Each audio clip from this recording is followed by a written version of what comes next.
itu ribosom? Ribosom merupakan organel berupa padatan yang tidak bermembran dan berukuran sangat kecil, sekitar 25–25 nanometer.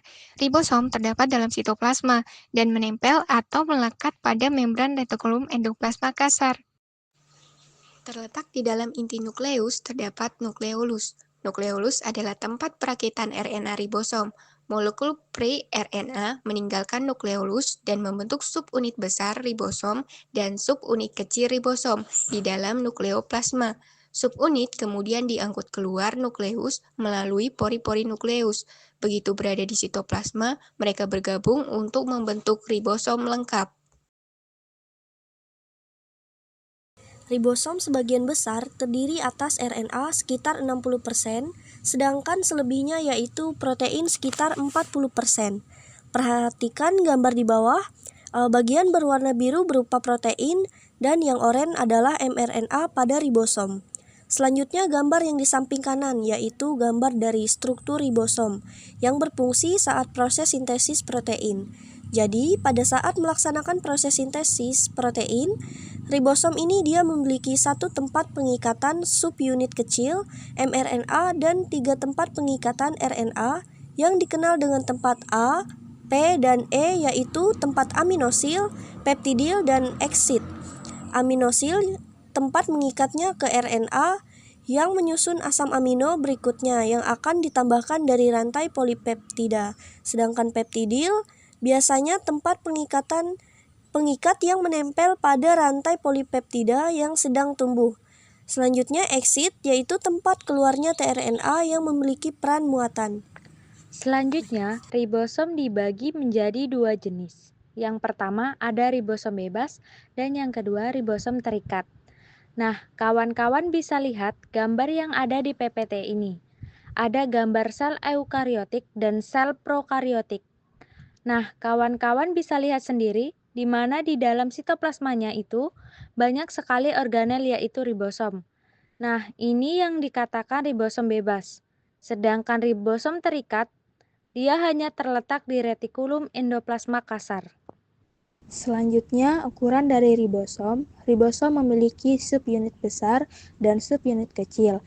Misalnya, untuk prokariotik, ukuran dari subunit kecilnya itu 30S, ukuran subunit besar 50S. Sedangkan pada ribosom yang kompleks memiliki ukuran 70S.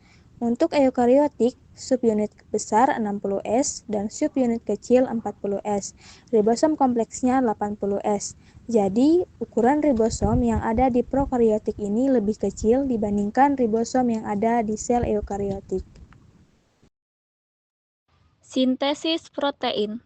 Sintesis protein terbagi menjadi dua tahap yaitu transkripsi dan translasi.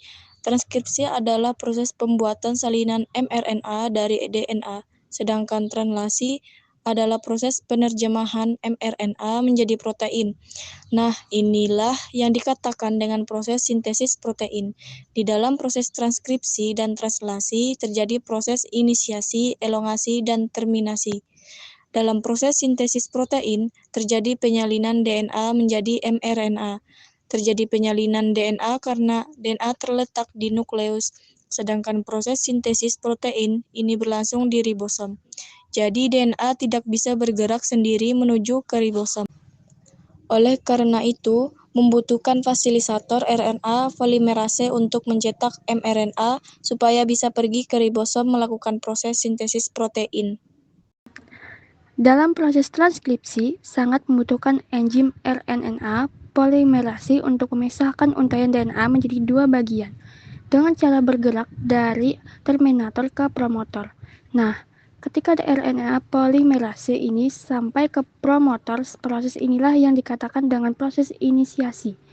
Kemudian, RNA polimerase akan berjalan menuju ke terminator sambil membuat mRNA. Nah, ini yang dikatakan dengan proses elongasi.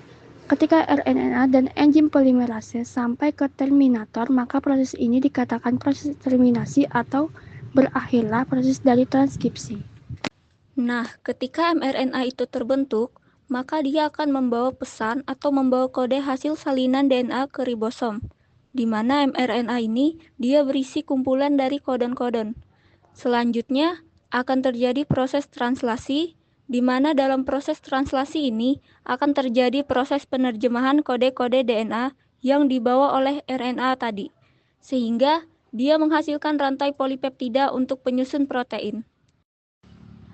Dalam proses translasi juga terjadi proses inisiasi, elongasi, dan terminasi. Dalam proses inisiasi, kodon pertama mRNA akan bertemu dengan ribosom yang disebut dengan kodon star. Jadi, dimulai dari 3 aksen sampai 5 aksen, baru kemudian akan terjadi proses elongasi. Nah, dalam proses elongasi ini, kodon yang dibawa dari mRNA akan disatukan dengan tRNA. Jadi, akan diterjemahkan menjadi asam amino. Kumpulan-kumpulan dari asam amino atau peptida yang terdiri dari 2 atau lebih asam amino akan membentuk rantai polipeptida. Apabila salah satu sudah berada di codon stop, maka proses translasi ini akan berakhir atau terjadilah proses terminasi sehingga akan terbentuk protein.